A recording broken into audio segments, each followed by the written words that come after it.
పశ్చిమ గోదావరి జిల్లా తాడేపల్లిగూడెం పట్టణాన్ని పూర్తి స్థాయిలో మౌలిక సౌకర్యాలు కల్పించి అభివృద్ధి చేస్తామని రాష్ట్ర ప్రభుత్వ విప్ బొల్లిశెట్టి శ్రీనివాస్ అన్నారు. మన కోసం మన శాసనసభ్యులు ప్రజా సమస్యల పరిష్కార వేదిక ప్రజా దర్బార్ కార్యక్రమాలను నిర్వహించారు.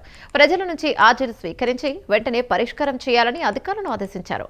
పట్టణంలో అక్రమ నిర్మాణాలు, లేఅవుట్లు తదితర ఆస్తులకు సంబంధించి క్రమబద్ధీకరణ చేసుకుని పురపాలక సంఘానికి సహకరించాలని ప్రజలను కోరారు బొల్లిశెట్టి శ్రీనివాస్.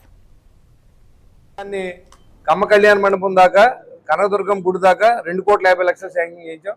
అదేవిధంగా మరి ఇక్కడి నుంచి కొత్త ఫ్లైఓవర్ దగ్గర నుంచి ముత్యాలమూడి రోడ్డు వరకు 9,50,00,000 రూపాయలని 4,90,00,000 ఒకటి, అవతల బిట్టు యువతల సాక్షి బిట్టు కలిపి 2,25,00,000 శాంక్షన్ చేయించాం. అదేవిధంగా పోలీస్ సెంటర్ నుంచి పోలీస్ ఐలాండ్ అవతల సెకండ్ ఫ్లైఓవర్ నుంచి యువతల పక్క బత్తిపాడు రోడ్డుకి 7 కోట్ల రూపాయలు శాంక్షన్ చేయించడం జరిగింది.